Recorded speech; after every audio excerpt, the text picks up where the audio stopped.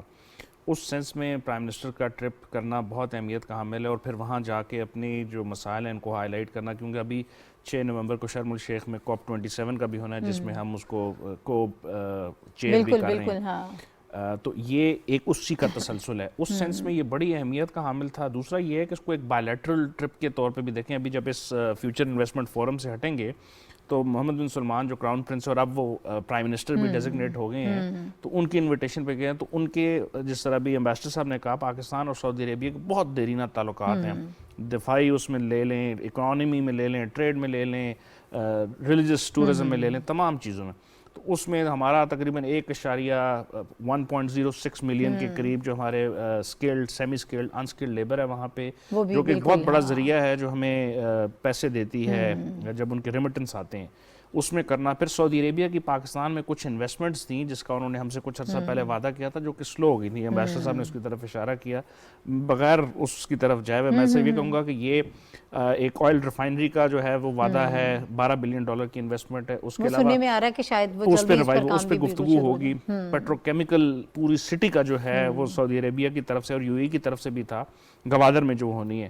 تو میرا خیال ہے ایک یہ اس کا اسپیکٹ ہے، اور تیسرا اسپیکٹ اس کا یہ ہے کہ پرائم منسٹر اس وقت دیکھ رہے ہیں، اور اپنی ٹیم کے ساتھ، جس میں فارن منسٹر ہیں، منسٹر آف اسٹیٹ ہیں، اکانومی کے منسٹر ہیں، فائنانس.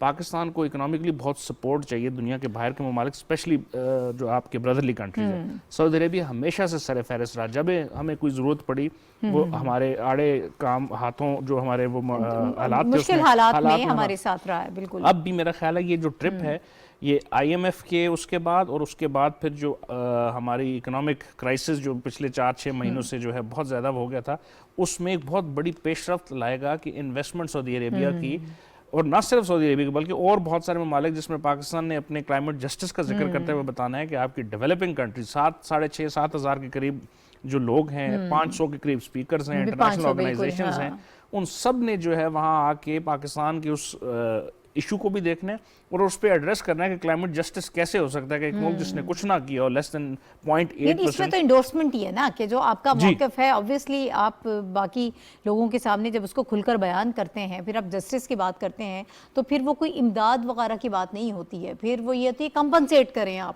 کمپنسیشن کی طرف جائیں. اچھا صافی صاحب، میں آپ کی طرف واپس آؤں گی، کچھ تھوڑا سا اکانومی کے حوالے سے بھی ہم بات کریں گے کہ ورلڈ وائڈ جو اس وقت ہم دیکھ رہے ہیں ریسیشن، اس پر کیا ہو سکتا ہے. صافی صاحب ذرا پاکستان اور سعودیہ کے تعلقات کے حوالے سے میں چاہتی ہوں کہ تھوڑا سا آپ کا پوائنٹ آف ویو اس میں شامل کریں. ابھی ایکسپیکٹڈ ہے، خبریں بھی آ رہی ہیں کہ محمد بن سلمان جو ہیں وہ نومبر میں شاید پاکستان کا وزٹ بھی کریں گے.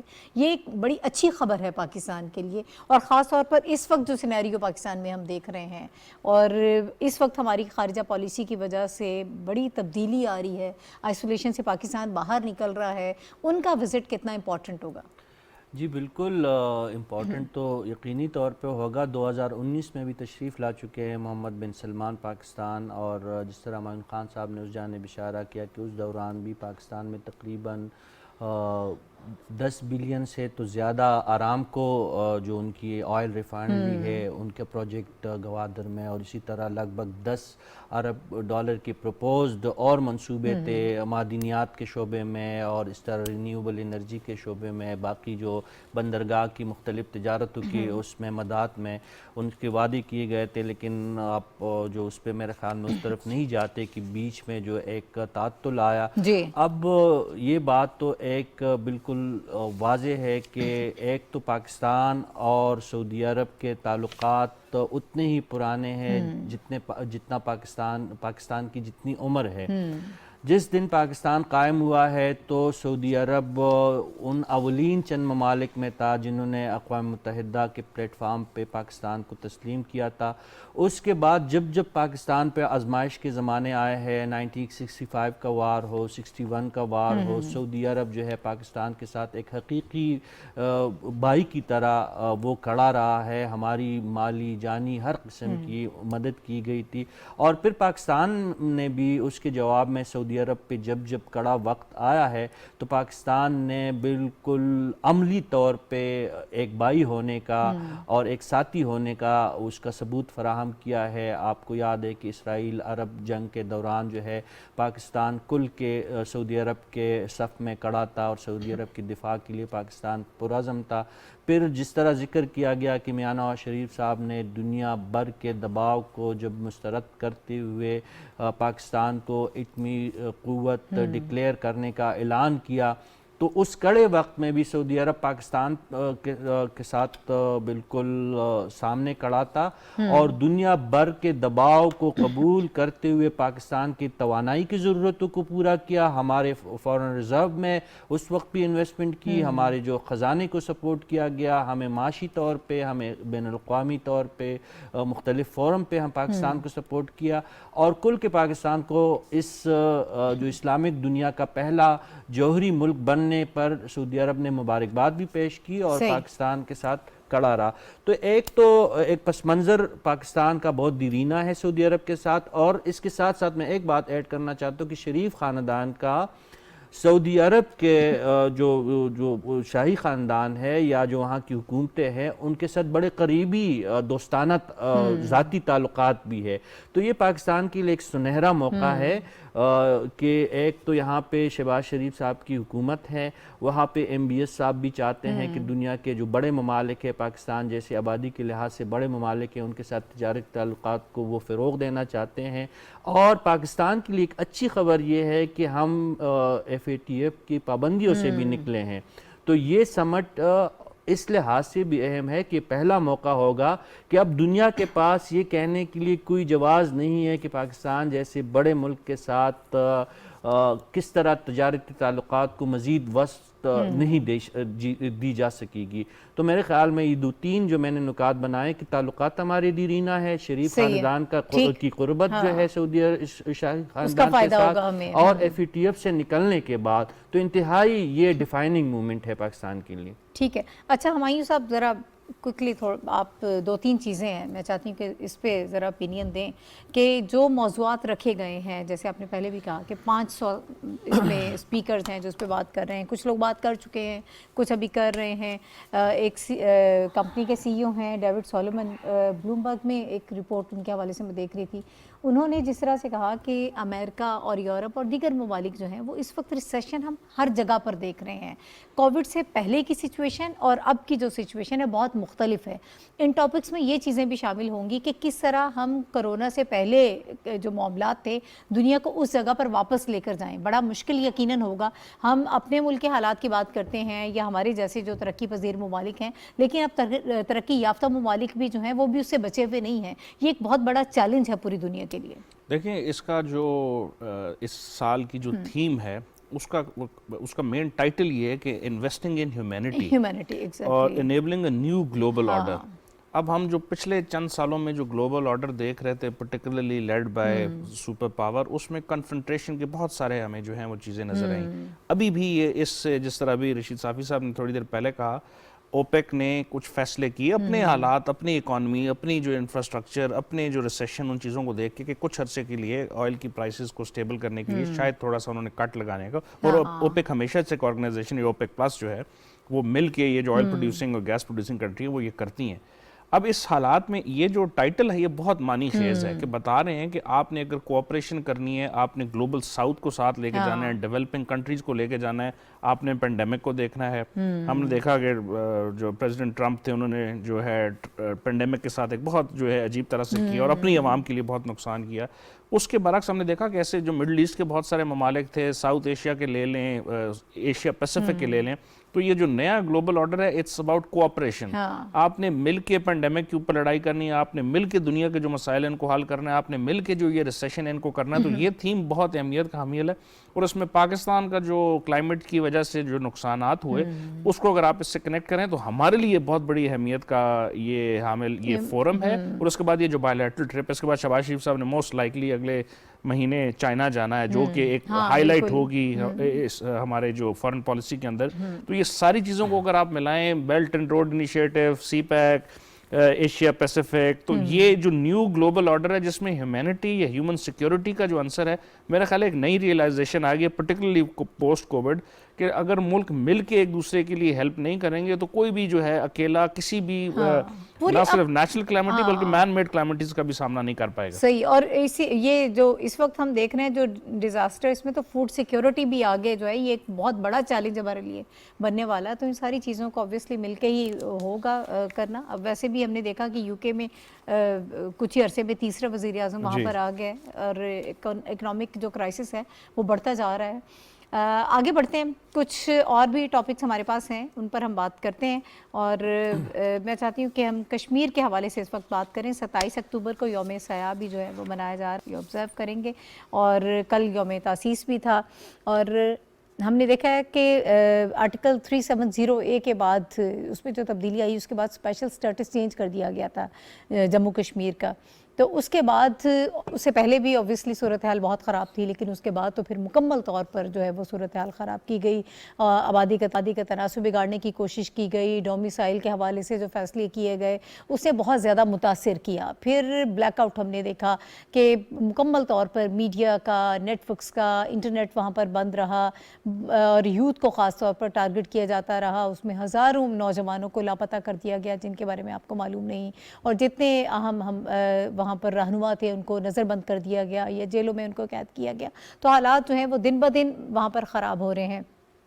اس وقت کچھ چیزیں جو ہیں 2022 میں کچھ ہمیں اس میں ڈیولپمنٹس بھی نظر آ رہی ہیں، کچھ اس میں تبدیلی نظر آ رہی ہے. ہم چاہتے ہیں کہ اس کو ہم ڈسکس کریں. اور آبویسلی جب 27 اکتوبر کو یوم سیاح منایا جائے گا تو اس میں بھی ایک نیا عزم اور حوصلہ ہمیں نظر آئے گا.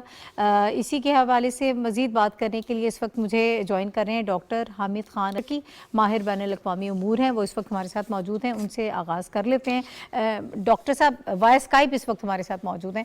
ڈاکٹر صاحب میں 27 اکتوبر کے حوالے سے بات کرنا چاہ رہی ہوں اور اوور آل کشمیر کے سٹیٹس کے حوالے سے بات کرنا چاہ رہی ہوں کہ اس وقت 2022 کو اگر دیکھ لیں، اس پورے سال کو، اس میں کیا ڈیولپمنٹس آپ کو دیکھنے میں ملی ہیں؟ بہت شکریہ. بات یہ ہے کہ یہ جو 370A اور 35A کے ختم کرنے کی بات ہے، اور اس کی وجہ سے کشمیریوں پر جو مزید مظالم ڈھائے جا رہے ہیں وہ ساری دنیا کے سامنے ہے. اور جو سب سے اہم بات یہ ہے کہ وہاں پر ڈی لیمیٹیشن کے نام پر جو حلقہ بندیاں ابھی اس سال میں کی گئیں، جس کے نتیجے میں کشمیر کی جو لیجسلیٹو اسمبلی ہے، نام نہاد اسمبلی، اس کی سیٹیں بھی کم کی گئیں، تاکہ انڈیا ہر وہ حربہ آزما رہا ہے جس کے تحت مسلمانوں کی اکثریت ختم کی جائے. صحیح، ٹھیک ہے. میں کوئی ٹیکنیکل ایشو ہے اسی بات کو لے کر صافی صاحب آپ کی طرف آؤں گی، آپ اس کو رسپونڈ کر دیجیے گا. جی بالکل ناہید، آپ نے جو حالیہ ڈیولپمنٹ کی ہے بین الاقوامی سطح پہ مسئلہ کشمیر کے حوالے سے، تو یقینی طور پر یہ مسلمانوں اور پاکستان کی نقطہ نگاہ سے ایک اچھی پیش رفت ہے. اور جس طرح کہتے ہیں کہ ظلم پر ظلم ہے بڑھتا ہے تو مٹ جاتا ہے، تو ہم یہی توقع کر رہے ہیں کہ کشمیر میں جو ظلم و مظالم کے جو پہاڑ ڈھائے گئے ہیں، اور جب سے وہاں پہ اب یہ کوئی 2-4 دن کی بات نہیں ہے، یہ نصف صدی سے بھی جو پرانا ایک تنازع ہے، اور جو غاصب بھارت نے اپنی جو عددی برتری کے ظلم میں مبتلا ہو کر وہاں پہ جو مسلسل مظالم ڈھا رہا ہے، تو میرے خیال میں وہ دن اب دور نہیں ہے کہ یہ ظلم مٹ جائے گا. اور جو آزادی کی ایک خواہش ہے مقبوضہ کشمیر کے مسلمانوں کی دلوں میں، تو انشاءاللہ ایک دن وہ ضرور اب قریب ہمیں نظر آ رہا ہے کہ اس میں ایک بڑی پیش رفت ہو جائے گی اور ان کی قربانیاں رنگ ضرور لائیں گی. اچھا صافی صاحب، سوری میں آپ کو روک رہی ہوں، اس کے ساتھ ہی میں چاہتی ہوں کہ یہ بھی ایڈ کر دیجیے گا. ہم نے دیکھا کہ پہلی مرتبہ ایسا ہوا ہے کہ ڈونلڈ بلوم جب آزاد جموں کشمیر کا وزٹ کرتے ہیں تو اس کے بعد انہوں نے پہلی مرتبہ، پہلے تو پاکستان کے زیر انتظام کشمیر لکھا جاتا تھا، AJK کا لفظ استعمال کیا ہے، آزاد جموں کشمیر. اس پر بہت تکلیف بھی ہے انڈیا میں، بہت واویلا بھی مچایا جا رہا ہے. اس پیش رفت کو کیسے دیکھتے ہیں آپ؟ بالکل آپ امریکی سفیر ڈونلڈ بلوم کا تذکرہ کر رہی ہے. دیکھیں پاکستان کا تو شروع دن سے یہی موقف ہے کہ چلے پاکستان کے موقف کو اگر آپ باعث سمجھتے ہیں یا مقبوضہ کشمیر کے ساتھ جو ہماری ایک دلی ہمدردی ہے, ایک دلی بھائی چارہ ہے, جو لگاؤ ہے, اگر اس کو دنیا شک کی نگاہ سے دیکھتی ہے تو ہمارا نہ مانے. اقوام متحدہ کے جو قرارداد ہے, قراردادیں موجود ہے, اس کو فالو کیا جائے. پاکستان اس پہ بھی تصفیہ کشمیر کے لیے تیار ہے, لیکن دنیا آج تک اس سے گریزاتا. اسپیشلی آج کے زمانے میں جب حالیہ دنوں میں امریکی سفیر مقبوضہ جو آزاد کشمیر کے جو مختلف علاقوں پہ گئے اور وہاں پہ آزاد کشمیر کو آزاد کشمیر تسلیم کرنا, یہ پاکستان کی خارجہ پالیسی کی ایک فتح تو ہے, لیکن اس کے ساتھ ساتھ یہ جو مقبوضہ کشمیر کے جو مظلوم مسلمان ہیں ان کے لیے بھی حوصلہ کا باعث بنے گا. اور اس کے ساتھ ساتھ آپ کو یاد ہے کہ پچھلے دنوں جس پہ انڈیا کے فورن آفس نے بہت واویلا مچایا, جو جرمن وزیر خارجہ نے پاکستانی وزیر خارجہ بلال بھٹو کے ساتھ جو ایک مقبوضہ کشمیر میں ہونے والے مظالم کا جو ان کو اس کا تذکرہ کیا تھا, اور بھارت کے مکار چہرے سے نقاب اتارنے کی انہوں نے جو کوشش کی تھی. تو یہ دو بڑے واقعات ایسے ہیں کہ ایک امریکہ کا پاکستان کے موقف کے مقبوضہ کشمیر کے مسئلے کے حوالے سے ایک لچک دکھانا, وہاں پہ اپنے سفیر کو بھجوانا. یہ کوئی حادثاتی واقعہ نہیں تھا کہ سفیر اچانک ان کو خیال آیا کہ وہ مظفر آباد گئے اور پھر اچانک ان کے پریس ریلیز میں انہوں نے آزاد جموں کشمیر کا لفظ استعمال کیا. یہ انٹینشنل واقعات ہوتے ہیں, یہ سفارتی بڑے اقدامات ہوتے ہیں, اور ایسا بھی نہیں ہے کہ جرمن وزیر خارجہ جو انتہائی سینئر پولیٹیشین ہے, ایک موقع پہ وہ جرمن چانسلر کی امیدوار تھی, اور آنے والے دنوں میں بھی ان کے بارے میں یہی خیال ہے کہ شاید وہ آنے والے دنوں میں جرمن قوم کی قیادت بھی کرے. تو ان کے منہ سے آزاد کشمیر کے مظلوم مسلمانوں کا جو ایک نوحہ پڑھنا, یہ کوئی واقعاتی یا حادثاتی معاملات نہیں تھے, بلکہ ایک پاکستان کی جو مقبوضہ کشمیر کے حوالے سے ایک مؤثر سفارتکاری ہے, اس کے نتائج ہے.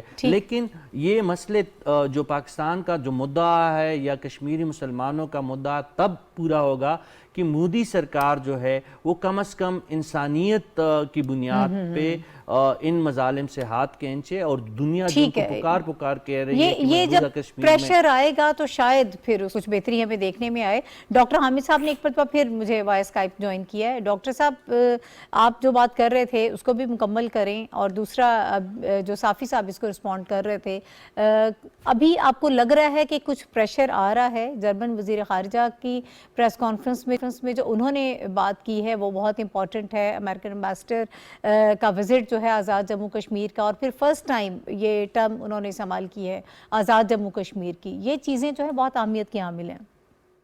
جی ناہید بالکل ہے, لیکن سب سے اہم بات یہ ہے کہ کیا بھارت اس کا اثر دے رہا ہے یا نہیں. تو بدقسمتی سے میں یہ کہوں گا کہ مودی سرکار انتہائی ڈھیٹ پن کا مظاہرہ کر رہی ہے, اور ابھی تک وہ اس کا کوئی اثر نہیں لیتی نظر آ رہی. اور اس کی وجہ یہ ہے کہ اب معاملہ جو ہے یہ باتوں سے یا احتجاج کرنے سے حل نہیں ہوگا, بلکہ ماڈرن ورلڈ کی طرف سے عملی اقدامات اٹھانے بہت ضروری ہیں. اور عملی اقدامات سے میری مراد یہ ہے کہ اس کے اوپر کوئی فائنینشیل سینکشنز کی بات کی جائے, اس کو مجبور کیا جائے کہ وہ اقوام متحدہ کی قراردادوں کے مطابق وہاں پر کشمیریوں کو حق خود ارادیت دے. اس کے بعد آزادی انسانی حقوق کی بات کی جائے, اور سب سے اہم بات یہ ہے کہ دنیا کے جو ممالک ہیں, اسلامی دنیا ہے, وہ سب مل کر بھارت کو ایک پیغام دیں کہ جہاں اس کی معیشت کو خطرہ محسوس ہوگا تب وہ اس بات کو سننے کو تیار ہوگا کہ وہ کشمیر کے منصفانہ حل کی طرف آئے. دیکھیں اب ہم نے کوشش کر کے دیکھ لی, لیکن پاکستان کی کوششیں ہمیشہ جاری رہیں گی, پاکستان کو اس کا فائدہ بھی ہوتا ہے. لیکن سب سے اہم بات یہ ہے کہ مظلوم کشمیریوں کا قتل عام رکنا چاہیے. دوسری بات یہ کہ سفارتی طور پر بین الاقوامی دنیا کے ساتھ ساتھ اسلامی ممالک کو مزید مؤثر طریقے سے ساتھ ملانا پڑے گا.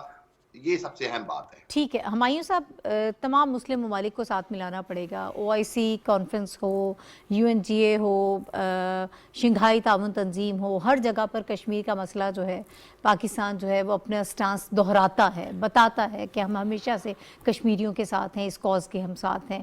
اس کا اثر نہیں ہو رہا. ڈاکٹر حامد صاحب جو ہیں وہ یہ کہہ رہے ہیں کہ کسی طرح سے ایسی سچویشن ڈیولپ کی جائے, اس طرح کا پریشر بلڈ اپ کیا جائے کہ کچھ سینکشنز کی طرف بات جا پائے, جبکہ دوسری طرف حقیقت یہ ہے کہ دنیا اس کو ایک بڑی مارکیٹ کے طور پر دیکھتی ہے. سینکشنز کیسے پاسبل ہے, ڈویبل ہے؟ جی بڑا, ایک تو یہ بہت انفارچونیٹ ہے اور اس کو ہمیں ہر فورم پہ اور ہر موقع پہ اٹھانا چاہیے, پاکستان کے پوائنٹ آف ویو سے نہیں, ایک انسانیت کے پوائنٹ آف ویو سے, کہ کشمیری عوام جو ہیں کیا وہ کم انسان ہیں کہ ان کے اوپر جو ہے پچھلے 70 سالوں سے ظلم ہو رہا ہے. آپ دو ملکوں کے ریلیشن شپ کو فی الحال بھول جائیں, وہاں کی جو انسانیت ہے اس کا کیا قصور ہے, اس پہ دنیا کے جو بڑے ممالک ہیں آپ اس کی طرف توجہ دیں. اور یہ ایگزیکٹلی ہیومن کرائسس ہے کہ ان کی جو ہے, فار ایگزامپل یہ جو آج کا جو کل کا دن ہم منائیں گے بلیک ڈے کی طرف کشمیر کے اندر بھی, اور باقی جہاں جہاں مسلمان ہیں اور پاکستانی اور جہاں پہ انسانیت ہے وہ اس کو ایز اے بلیک ڈے منائے گی, کیونکہ یہ وہ دن تھا جب انڈیا نے اللیگلی آکیپائی کیا.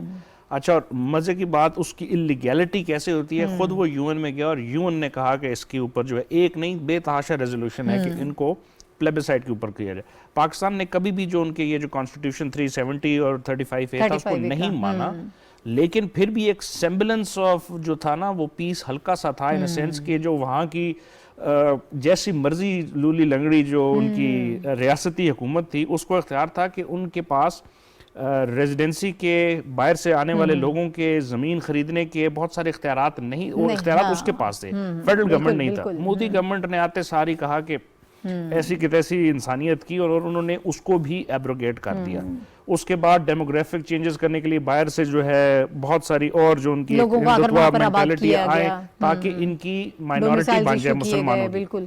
تو یہ ساری چیزیں دنیا کے سامنے, یو این کے اسپیشل ریپورٹر آن ہیومن رائٹس ہیں, ان کی بے تحاشا رپورٹس آئی ہیں. پاکستان نے 2 دفعہ ڈوزیئرز اپنے یونائٹڈ نیشن میں جمع کروایا کہ انڈیا نے وہاں پہ کیا کیا ظلم کیے, وہاں پہ جو بچیاں, عورتیں, پیلٹ گن کا استعمال, illegal detention, media black out. آپ دنیا کی جو بھی آزادی جو یو این کے کانسٹیٹیوشن میں انشرائن ہے وہ کشمیر کے کسی بھی بندے کو حاصل نہیں ہے. بالکل. تو یہ ساری چیزیں اس چیز کی طرف اشارہ کرتی ہیں کہ اب وقت آ گیا ہے کہ 70-75 سال ہو گئے ہیں, یہ جو مظلوم عوام ہے, مظلوم انسانیت ہے, ان کی کوئی داد رسی کی جائے. اس میں بڑے ممالک جس طرح بھی رشید صاحب نے کہا, ڈاکٹر صاحب بھی کہہ رہے تھے, آہستہ آہستہ شاید تھوڑی سی ریئلائزیشن آ رہی ہے. OSCE کا جو اسپیشل کانٹیکٹ گروپ ہے کشمیر, اس نے بات کی.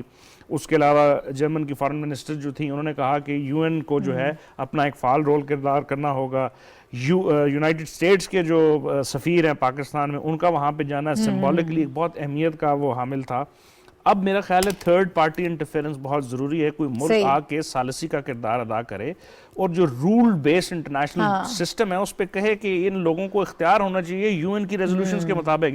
70 سال سے وہ ریزولوشنز موجود ہیں, ان کا کیس کوئی انٹرنیشنل کرمنل کورٹ میں جائے, انٹرنیشنل ہیومینیٹیرین اس کے اوپر جائے کہ ان کا کیا قصور ہے کہ ان کے ساتھ زیادتی ہو رہی ہے. ٹھیک ہے. اچھا صافی صاحب, اسرائیلی پالیسیز بھی کچھ اس سے مختلف نہیں ہیں. فلسطین میں بھی ہمیں کم و بیش یہی صورتحال نظر آ رہی ہے. روز ہم اخبارات میں پڑھتے ہیں, میڈیا پر سنتے ہیں, اسی قسم کے واقعات ہو رہے ہوتے ہیں.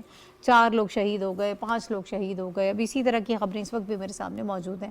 تو اس کے حوالے سے بھی مجھے بتائیے گا کہ وہاں کیا کچھ اپڈیٹس, کوئی ڈیولپمنٹس نظر آ رہی ہیں, اوورال کچھ ریئلائزیشن ہے اس حوالے سے بھی. دیکھیے, دنیا کی اگر عالمی سطح پہ رسپانس کی آپ بات کر رہی ہے تو وہ میرے خیال میں ابھی تک جو مسلمانوں پہ مظالم کشمیر میں اور فلسطین میں ڈائے جا رہے ہیں اس پہ ابھی تک سرد مہری ہے. اور وجہ طور پہ کچھ دن پہلے جو روسی وزیر خارجہ ہے انہوں نے دنیا کی توجہ ایک مناسب طریقے سے مبذول کروائی تھی کہ دنیا کو یوکرین تو نظر آ رہا ہے, یہ فلسطین کیوں نظر نہیں آ رہا. آج کا واقعہ ہے, دیکھیں فلسطین میں لوگوں کو گھروں کے اندر جا کے اسرائیلی غاصب فوجیوں نے گولیاں مار کے شہید کیا ہے. 4 لوگ شہید ہو گئے اس میں. ابھی تک جو ہے کوئی 6 لوگوں کی شہادتوں کی خبریں ہیں, 4 پہلے تھی اور 2-3 اور بھی شہید ہو گئے ہیں آج, اور گھروں میں جا کے لوگوں کو مار رہے ہیں. لیکن وہاں پہ دنیا کی خاموشی ہے, وہاں پہ زبان بندی ہے. دوسری طرف کشمیر کا جو نوحہ ہم پڑھ رہے ہیں اور پاکستانی میڈیا, پاکستانی ریاست, پاکستانی حکومت, پاکستانی مسلمان دنیا کے سامنے چیخ چیخ کر فریاد کر رہے ہیں, لیکن شنوائی نہیں ہو رہی ہے. اور دوسری طرف بھارت کی جو ہٹ درمی ہے وہ آسام, ناگالینڈ, پنجاب, ہریانہ, گجرات, حیدرآباد, وہاں پہ بھی اقلیتوں پہ انہوں انہوں نے زمین تنگ کر رکھی ہے جو وہاں پہ ہندو اکثریت ہے. لیکن کشمیر میں جو کچھ کر رہے ہیں کہ کشمیر کے مسلمان اکثریت کو جس طریقے سے وہ اقلیت میں بدلنے کی ایک انتہائی ظالمانہ اقدام سے جو اقدامات کر رہی ہے بھارتی حکومت، تاریخ کبھی بھی مودی سرکار کو اس پہ معاف نہیں کرے گی. مسلمانوں کی نسل کشی کی جا رہی ہے، وہاں پہ ہندو پنڈتوں کا مسئلہ ہو، وہاں پہ مسلمانوں کی ڈومیسائل کی کمی کا مسئلہ ہو، وہاں میں نوکریوں میں جو کوٹے کے جو مسائل ہے، وہاں پہ تعلیمی اداروں میں جو مسلمان طالب علموں کے ساتھ جو ظلم زیادتی ہے، وہاں کے بازاروں میں، وہاں کے سرکاری دفتروں میں جس طریقے سے مسلمانوں کی تذلیل کی جاتی ہے، جس طریقے سے شہادتیں کروائی جاتی ہے وہاں پہ، یہ انتہائی مکروہ اور انتہائی خوفناک چہرہ ہے بھارتی جمہوریت کا. میرے خیال میں یہ کم از کم میں تو بھارت کے اس جمہوری نظام کو بھی اس سے بھی انکاری ہو چکا ہوں جو کشمیر میں انہوں نے جو مظالم کیے ہیں. لیکن بات یہاں پہ ختم ہمیں نہیں کرنی چاہیے. بھارت لاکھ مبتلا ہو اپنی طاقت کے زوم میں، اپنی آبادی کی بڑھوتری میں اور آبادی میں اضافے اور عددی اکثریت کے اس میں وہ ضرور مبتلا ہو فخر میں، لیکن مسلمان جو ہے اسپیشلی پاکستانی قوم اور کشمیری مسلمان جو ہے وہ ہمیشہ سے بھارت کے سامنے کڑے رہے ہیں. اس غاصب حکومت کی آنکھوں میں انہوں نے آنکھیں ڈال کے اپنے حقوق کا دفاع کیا ہے، اور انشاءاللہ وہ دن دور نہیں ہے جب مقبوضہ کشمیر کے مسلمانوں کو آزادی کا جو سورج دیکھنا نصیب نہیں ہوگا. ٹھیک ہے ڈاکٹر صاحب، وقت کی تھوڑی قلت ہے، کوئکلی ذرا رسپونڈ کر دیجئے گا. اسرائیلی پالیسیز کے حوالے سے، انڈین پالیسیز کے حوالے سے کتنی مماثلت دیکھ رہے ہیں آپ ان میں؟ نہیں، بہت مماثلت ہے. جب ڈیموگرافک چینج کی بات کی جاتی ہے یا دوسرے شہروں سے لا کر آبادیاں بسانے کی بات کی جاتی ہے یا شہریوں کے بنیادی حقوق سلب کرنے کی بات کی جاتی ہے، کم عمر نو عمر بچوں کو شہید کرنے کی بات کی جاتی ہے، عورتوں کے اوپر ظلم اور گھروں کو جلانے کی یا تباہی کاروبار تباہ کرنے کی بات کی جاتی ہے، تو یہ سب کچھ ہم نے فلسطین میں بھی دیکھا ہے اور کشمیر میں بھی دیکھا ہے. بات اتنی سی ہے کہ یورپ اور ویسٹرن ورلڈ کا جو دوہرا معیار ہے جو یوکرائن اور رشیا کی وار کے حوالے سے ہے، وہی ساری دنیا کو اب دکھانے کی ضرورت ہے کہ فلسطین اور کشمیر کے عوام بھی انسان ہے اور ان کے تمام انسانی حقوق ہیں، اور وہ اپنی آزادی کی جنگ لڑیں گے اور یورپ اور ویسٹرن ورلڈ کو ان کا ساتھ دینا ہوگا، نہیں تو وہ بھی اتنے ہی مجرم گردانے جائیں گے. ٹھیک ہے ہمایوں صاحب، کیا ممکنات ہیں، کیا ہو سکتا ہے؟ دیکھیں، ایک تو جو شاید ہم نے شروع میں بھی اس کے اوپر بات کی، جو کمزوری مجھے لگ رہی ہے وہ ہماری مسلم امہ کی یونانیمس وائس کی کمی ہے، جس کی وجہ سے یہ جو لیجٹمیٹ لیگل ایشوز ہیں اس کو دنیا کی طرف توجہ نہیں. اور پھر چونکہ دنیا مختلف بلاکوں میں بٹی ہوئی ہے، گلوبل پالیٹکس ہے، انٹرنیشنل ریلیشنز میں ریئل پالیٹکس ہے، تو کسی ایک ملک میں جو ہے اس کو کسی طرح اکانومی کا دھوکہ دے کے کسی اور طرح دبا کے اس کی آواز کو جو ہے وہ کم کیا جاتا ہے. لیکن اب یہ 21ویں صدی ہے، گلوبلائز ورلڈ ہے، انٹرنیٹ کا زمانہ ہے، اس میں وہ جو ان کی بربریت ہے، دونوں جو افواج ہیں یا ان کی حکومتیں ہیں، اسرائیل کی اور انڈیا کی، وہ اب چھپنے سے اب اس کا وہ چانسز نہیں رہے. کچھ عرصہ پہلے اب آنا نظر ہوگی.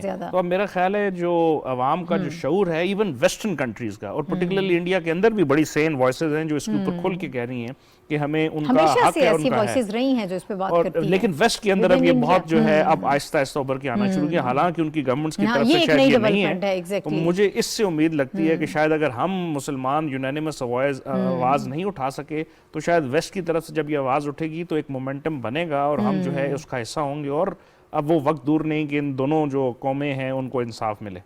ٹھیک ہے، وقت ختم ہو گیا پروگرام کا. بہت شکریہ رشید صافی صاحب، ہمایوں خان صاحب، ڈاکٹر حامد خان المشرقی صاحب میرے ساتھ موجود تھے. ہم اس وقت پروگرام کے اس حصے میں بات کر رہے تھے اسرائیلی جو پالیسیز ہیں، انڈین پالیسیز ہیں، وہ کس طرح سے امپیکٹ رہی ہیں، کس طرح سے انہوں نے انفلوئنس کیا ہوا ہے ہمارے جو کشمیری بہن بھائی ہیں ان کو. فلسطین کے اندر کس قسم کی صورتحال ہے. یقیناً اب یہ وقت آ گیا ہے کہ ان چیزوں کا تصفیہ ہونا چاہیے، اس پر بات ہونی چاہیے. تمام اسلام اسلامک جو کنٹریز ہیں ان کو مل کر اس کے لیے آواز اٹھانی چاہیے، اور ویسٹرن ورلڈ سے جس طرح سے اب ہمیں کافی تبدیلی نظر آ رہی ہے، اس سال میں 2022 میں کافی ہمیں ڈیولپمنٹس نظر آئی ہیں کہ اس ایشو کو ریکگنائز کیا گیا ہے، اس کو ایکنالج کیا گیا ہے، اس کی انڈرسٹینڈنگ پہلے سے بہتر ہوئی ہے اور اس پر بات ہو رہی ہے، تو یقیناً ہم امید رکھ سکتے ہیں کہ آنے والے سالوں میں، آنے والے کچھ وقت میں بہتری ضرور آئے گی۔ ناہید چودھری کو اجازت دیجیے، کل انشاءاللہ دوبارہ آپ سے ملاقات ہوگی۔ اللہ حافظ۔